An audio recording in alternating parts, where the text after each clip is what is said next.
Hello students, असी next unit 24 study करन जा रहे हैं। Will be doing and will have done. Will be doing future continuous tense है और ये यूज असी करते हैं जो असी किसी एक्शन दे करन दे मिडल दे विच आ फ्यूचर दे विच। Will be doing future continuous tense है। असी फ्यूचर की गल टेंसिस पढ़ रहे सी। फ्यूचर जो इंडेफिनिट होंदा जिहदे विच केवल विल और शैल लगदा प्लस वर्ब की फस्ट फॉर्म लगती है। लास्ट स्टडी किया असी और विल बी नाल विल दे बी भी ऐड हो जाता वा जो कि हैल्पिंग वर्ब है। तो डूइंग तो भाव है कि वर्ब की फस्ट फॉर्म नाल ING। सो कोई भी वर्ब होएगी वो प्लेइंग जो भी वर्ब है, स्विमिंग, हैविंग, जो भी वर्ब होएगी वो नाल ING लगेगा वर्ब की फस्ट फॉर्म के नाल। और इसका यूज कदों करते असी जदों असी फ्यूचर की गल करते हैं और फ्यूचर विच कोई काम असी जो एक्शन करांगे वो मिडल दे विच होवांगे, वो कंप्लीट नहीं होया होगा, वो फ्यूचर दे विच चल रहा होगा। जिवें एग्जाम्पल है this time next week I will be on holiday. इस समय अगले हफ्ते मैं हॉलीडे ते होवांगा। हुण इत्थे आई विल बी लगा, इत्थे विल हैल्पिंग वर्ब है तो बी वर्ब की फस्ट फॉर्म है। इत्थे एज ए वर्ब की फस्ट फॉर्म यूज है क्योंकि होर वर्ब की फॉर्म है नहीं कोई बी तो मगर। इत्थे फ्यूचर इंडेफिनिट टेंस है इस सेंटेंस विच कि क्योंकि इत्थे असीं काम दे चलदे होण दी गल नहीं करदे, जस्ट कह के मैं हॉलीडे ते होवांगा। और अगे नैक्सट जिहड़ा सेंटेंस है वो फ्यूचर कंटीन्यूस विच है। आई विल बी लाइंग, मैं फिर उस समय lying होवांगा, Letia होवांगा। On the beach और स्विमिंग इन द सी, जां स्विमिंग कर रहा होवांगा मैं सी दे विच। सो जिवें फॉर एग्जाम्पल असीं जे इहनूं समझना होवे तां एक कंपेयर किया गया है जो कंटीन्यूस टेंस है। असीं प्रेजेंट कंटीन्यूस भी है, पास्ट कंटीन्यूस भी है तो फ्यूचर कंटीन्यूस भी। पास्ट कंटीन्यूस असीं पास्ट विच जो काम चल रहा सी उहदी गल करदे, जिवें at 10 o'clock yesterday Sally was in her office she was working. हुण ये पास्ट की गल आ, कल की यस्टरडे की गल आ। शी वॉज वर्किंग, वो काम कर रही सी, ठीक है, पास्ट है। जे इट इज़ 10 o'clock नाउ, हुण 10 वजे आ, प्रेजेंट की गल है। She is in her office she is working. हुण she is working present continuous है। इत्थे असीं इज़ MR ला के वर्ब की फस्ट फॉर्म नाल ING लाया जो कि प्रेजेंट कंटीन्यूस दे रूल है। और लास्ट एट 10 o'clock टमारो, कल 10 बजे she will be in her office she will be working. हुण इत्थे विल बी वर्किंग है, फ्यूचर कंटीन्यूस है। Will be working work verb की फॉर्म है, नाल ING लगा है क्योंकि इत्थे टमारो की गल है। सो डिफरेंस क्लीयर है। यस्टरडे की गल सी तो पास्ट टेंस लगा। पास्ट कंटीन्यूस दे रूल की है कि वॉज वर्ब प्लस वर्ब की first form ING, she was working लिखा। जे प्रेजेंट है अज की गल है तो शी इज़ वर्किंग है, इज़ MR प्लस वर्ब की फस्ट फॉर्म ना ING। जे फ्यूचर विच कहना कि कोई काम इस समय हो रहा होगा तो फिर विल बी तो प्लस वर्ब की फस्ट फॉर्म ना ING, she will be working. Difference तुहानूं क्लीयर हो गया होगा। इस तरह एक कंपैरिजन इहदा है विल हैव डन दे नाल कि असीं विल हैव डन कदों लाउणा। Will have future perfect tense है। फ्यूचर परफेक्ट टेंस भाव असीं इत्थे भी गल फ्यूचर की ही करनी है, पर असीं कहना कि कोई काम फ्यूचर विच इस समय तक जां इस समय तो पहलां हो चुका होगा। सो फ्यूचर विच काम दे कंप्लीट हो चुका होगा।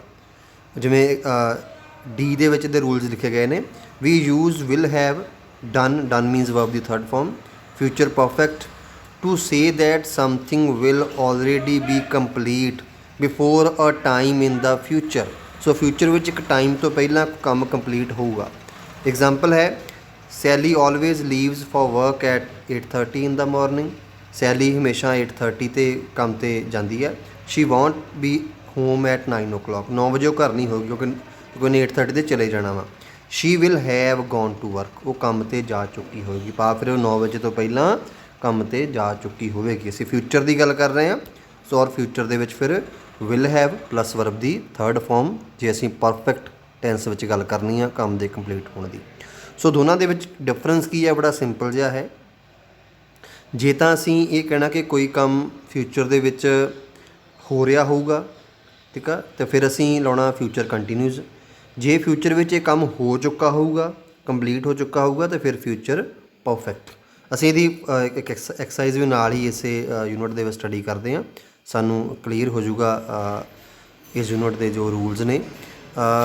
2 एक्सरसाइज ने इस unit they which. But exam के लिए जो सैकेंड एक्सरसाइज है वो इंपॉर्टेंट है। फस्ट एक्सरसाइज असीं स्टडी करांगे नैक्सट वीडियो विच करांगे, बट वो जी फस्ट एक्सरसाइज इंपॉर्टेंट है, एग्ज़ाम के लिए नहीं है, समझने लिए इंपॉर्टेंट है, उन्होंने असीं पढ़ांगे। एग्ज़ाम के लिए सैकेंड एक्सरसाइज इंपॉर्टेंट है। जो इंस्ट्रक्शन है उन्होंने ध्यान नाल पढ़ लिया करो। Put the verb into the correct form, verb नूं सही फॉर्म च पुट करो। विल बी डूइंग और विल हैव डन। हुण क्लीयर कट है, सानूं किते इहो जी इंस्ट्रक्शन बड़ी ईजी हुंदी है क्योंकि सिर्फ 2 टेंस उपर लिखे हुए हैं कि जां विल बी यूज़ करके नाल वर्ब की फस्ट फॉर्म लाओ, पा फ्यूचर कंटीन्यूस टेंस लाओ, जां विल हैव यूज़ करके नाल वर्ब की थर्ड फॉर्म यूज़ लाओ तो फ्यूचर परफेक्ट टेंस लाओ। भाव दो सारे टेंस फ्यूचर बारे ही आ। असीं जस्ट ये देखना भी जिहड़े एक्शन की गल हो रही है, जिहड़े समय की गल हो रही है, कि उस समय काम हो रहा होगा जां हो चुका होगा। तो जस्ट यही डिफरेंस ही देखना कि काम चल रहा होगा फ्यूचर में जां हो चुका होगा। और जिमें और रूल्स याद रखो, ये छोटा जिहा डिफरेंस है। जिमें एग्जाम्पल है, don't phone between 7 and 8। 7 and 8 के विचकार तुसीं फोन ना करो। डिनर दैन, उस समय डिनर, ब्रैकेट विच वी ते हैव लिखिया सी। हुण सानू ऑप्शन की है कि जां विल बी डूइंग ते जां विल हैव डन। ठीक है, सो असीं हुण इत्थे देखना सी वी सबजैक्ट है, हैव वर्ब है, वी तो ऐड होना ही सीगा। वी तो बाद विल बी लाइए जां विल हैव लाइए। ठीक है, उहदे विचकार हुण असीं मीनिंग देखना भी इत्थे डिनर वो कर रहे होणगे जां कर चुके होणगे। हुण इहदा सानू कित्थों पता लगदा? जे सेंटेंस नूं ध्यान नाल पढ़ांगे, फस्ट सेंटेंस की कहंदा वा, डोंट फोन बिटवीन 7 and 8। 7 ਤੇ 8 ਦੇ ਵਿਚਕਾਰ फ़ोन ना करियो। ਹੁਣ ਜੇ ਅਸੀਂ ਕਿਸੇ ਨੂੰ ਕਹਿ ਰਹੇ ਹਾਂ ਵੀ 7 ਤੇ 8 ਦੇ ਵਿਚਕਾਰ फ़ोन ना करियो, ਇਹਦਾ ਮਤਲਬ ਕੀ ਹੈ ਕਿ 7 ਤੇ 8 ਦੇ ਵਿਚਕਾਰ ਅਸੀਂ ਬਿਜ਼ੀ ਹੋਵਾਂਗੇ। ਔਰ ਉਹ ਐਕਸ਼ਨ ਕਿਹੜਾ ਹੋਵਾ ਇੱਥੇ ਹੈ, ਡਿਨਰ ਕਰਨਾ। ਇਹਦਾ ਮਤਲਬ ਅਸੀਂ ਤਾਂ ਹੀ ਅਗਲੇ ਨੂੰ ਕਹਾਂਗੇ फ़ोन ना करी, ਕਿਉਂਕਿ ਉਸ ਸਮੇਂ ਅਸੀਂ ਡਿਨਰ ਕਰ ਰਹੇ ਹੋਵਾਂਗੇ। ਅਸੀਂ ਇਹ ਨਹੀਂ ਕਹਾਂਗੇ ਡਿਨਰ ਕਰ ਚੁੱਕੇ ਹੋਵਾਂਗੇ। ਜੇ ਡਿਨਰ ਕਰ ਚੁੱਕੇ ਹੋਵਾਂਗੇ ਫਿਰ ਤਾਂ फ़ोन ਕਰ ਸਕਦਾ ਸੀ ਉਹ। ਜੇ ਉਹਨੂੰ फ़ोन ਕਰਨ ਤੋਂ ਰੋਕਿਆ, ਇਟ ਮੀਨਸ ਉਸ ਸਮੇਂ ਅਸੀਂ ਡਿਨਰ ਕਰ ਰਹੇ ਹੋਵਾਂਗੇ। ਇਸ ਲਈ ਵੀ ਸਬਜੈਕਟ ਹੈ, ਅਸੀਂ ਵਿਲ ਵੀ ਯੂਜ਼ ਕੀਤਾ ਨਾਲ, शॉर्ट फॉर्म ਦੇ ਵਿੱਚ ਲਿਖਿਆ ਹੈ ਵਿਲ ਬੀ, ਔਰ ਜੋ ਵਰਬ ਸੀ ਹੈ ਉਹਦੇ ਨਾਲ ING ਲਾਇਆ, will be having dinner then. ਹੁਣ ਸੈਕੰਡ ਹੈ, ਫੋਨ ਮੀ ਆਫਟਰ 8 o'clock, ਮੈਨੂੰ 8 o'clock ਤੋਂ ਬਾਅਦ फ़ोन ਕਰੀ। Dinner by then we finish. ਹੁਣ ਇੱਥੇ ਵੀ ਲਾਸਟ ਤੇ ਡਿਨਰ ਦੀ ਗੱਲ ਹੀ ਹੈ, ਬਾਏ ਦੈਨ ਉਸ ਸਮੇਂ ਤੱਕ। ਬਟ ਚੇਂਜ ਕੀ ਹੋ ਗਿਆ? ਇੱਕ ਤਾਂ ਸਟਾਰਟਿੰਗ ਸੈਂਟੈਂਸ ਵਿੱਚ ਕਿਹਾ ਵਾ ਕਿ ਮੈਨੂੰ फ़ोन ਕਦੋਂ ਕਰੀ, फ़ोन ਮੀ, ਮੈਨੂੰ फ़ोन ਕਰੀ आफ्टर 8 o'clock, 8 ਵਜੇ ਤੋਂ ਬਾਅਦ। ਉਸ ਸਮੇਂ ਤੱਕ ਡਿਨਰ, ਹੁਣ ਫਿਨਿਸ਼ ਵਰਬ ਹੈ, ਹੁਣ ਫਿਨਿਸ਼ ਅਸੀਂ ਕਰ ਚੁੱਕੇ ਹੋਵਾਂਗੇ ਡੈਫੀਨੇਟਲੀ, ਤਾਂ ਹੀ ਕਹਿ ਰਹੇ ਹਾਂ ਵੀ ਉਸ ਸਮੇਂ ਤੋਂ ਬਾਅਦ फ़ोन ਕਰ ਲਈ, ਉਦੋਂ ਅਸੀਂ ਫਿਨਿਸ਼ ਕਰ ਚੁੱਕੇ ਹੋਵਾਂਗੇ। ਸੋ ਇਸ ਲਈ ਇੱਥੇ ਅਸੀਂ ਕੀ ਕੰਪਲੀਟ ਕਰਾਂਗੇ? ਵੀ ਸਬਜੈਕਟ ਹੈ, ਅਸੀਂ ਵਿਲ ਵੀ ਲਾਵਾਂਗੇ ਔਰ will have future perfect, we will have, और फिनिश की थर्ड फॉर्म फिनिश्ड नाल ED यूज हो जाना वा, we will have finished dinner by then.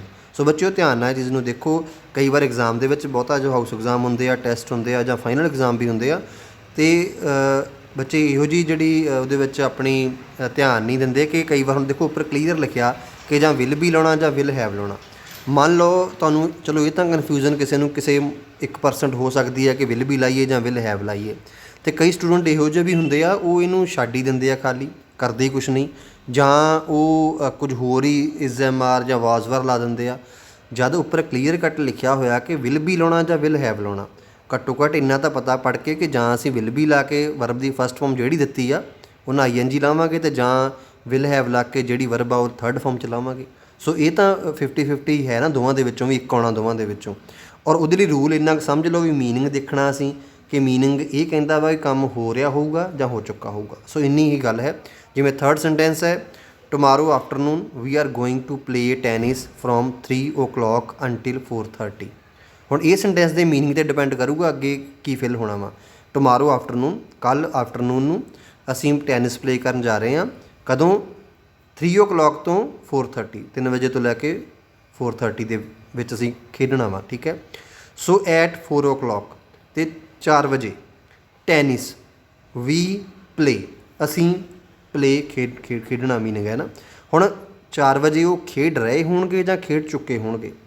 ਸੋ ਉਹਨੇ 3 ਵਜੇ ਸਟਾਰਟ ਕਰਨਾ, 4:30 'ਤੇ ਹਟਣਾ ਹੈ। ਇਟ ਮੀਨ 4 ਵਜੇ ਅਜੇ ਉਹ ਖੇਡ ਰਹੇ ਹੋਣਗੇ, ਕੰਮ ਕੰਪਲੀਟ ਨਹੀਂ ਹੋਇਆ ਹੋਣਾ। ਹਾਂ, ਜੇ ਉਹ ਇੱਥੇ 4 ਦੀ ਜਗ੍ਹਾ 5 o'clock ਹੁੰਦਾ ਫਿਰ ਖੇਡ ਚੁੱਕੇ ਬਣ ਜਾਣਾ ਸੀ ਨਾ, ਕਿਉਂਕਿ ਉਹਨਾਂ ਨੇ 4:30 ਖਤਮ ਕਰ ਦੇਣਾ ਹੈ।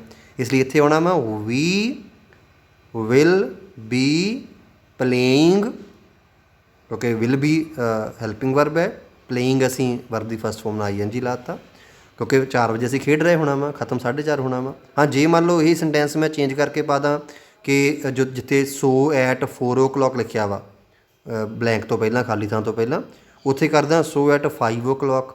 ਜੇ 5 o'clock ਹੋ ਗਿਆ, ਕਿਉਂਕਿ ਫਿਰ 5 o'clock 'ਤੇ ਦਾ ਕੰਮ ਫਿਨਿਸ਼ ਹੋ ਜਾਣਾ ਸੀ, ਫਿਰ ਲਿਖਿਆ ਜਾਣਾ ਸੀ we will have played tennis, ਹੈ ਨਾ, ਉਸ ਸਮੇਂ ਖੇਡ ਲੈ ਚੁੱਕੇ ਹੋਵਾਂਗੇ। ਸੋ ਮੀਨਿੰਗ ਸਮਝ ਲੱਗ ਗਿਆ ਹੋਊਗਾ ਤੁਹਾਨੂੰ। ਫਿਰ ਵੀ ਕੋਈ ਪ੍ਰੋਬਲਮ ਹੈ ਪੁੱਛ ਲੈਣਾ। ਇੱਥੇ ਥਰਡ ਦੇ ਵਿੱਚ ਇਹੀ ਹੋਣਾ ਕਿ we will be playing tennis, ਕਿਉਂਕਿ 4 ਵਜੇ ਦੀ ਗੱਲ ਹੈ। ਨੈਕਸਟ 4 ਤੋਂ ਲੈ ਕੇ 10 ਤੱਕ ਜਿੰਨੇ ਵੀ ਸੈਂਟੈਂਸਸ ਹੈ ਤੁਸੀਂ ਉਹਨਾਂ ਨੂੰ ਸਟੱਡੀ ਕਰਨਾ ਹੈ, ਕੰਪਲੀਟ ਕਰਨਾ ਹੈ। ਨੈਕਸਟ ਅਸੀਂ ਵੀਡੀਓ ਦੇ ਵਿੱਚ ਤੁਹਾਨੂੰ ਮੈਂ ਫਸਟ ਐਕਸਰਸਾਈਜ਼ ਵੀ ਅਸੀਂ ਸੋਲਵ ਕਰ ਲੈਂਦੇ ਹਾਂ, ਕਿਉਂਕਿ ਸਾਨੂੰ ਅੰਡਰਸਟੈਂਡਿੰਗ ਉਹਦੇ ਨਾਲ ਬਹੁਤ ਵਧੀਆ ਹੋ ਜਾਣੀ ਆ ਇਸ rule the. Okay, thank you. ਔਰ ਸੈਕੰਡ ਐਕਸਰਸਾਈਜ਼ ਐਗਜ਼ਾਮ ਲਈ ਬਹੁਤ ਇੰਪੋਰਟੈਂਟ ਹੈ।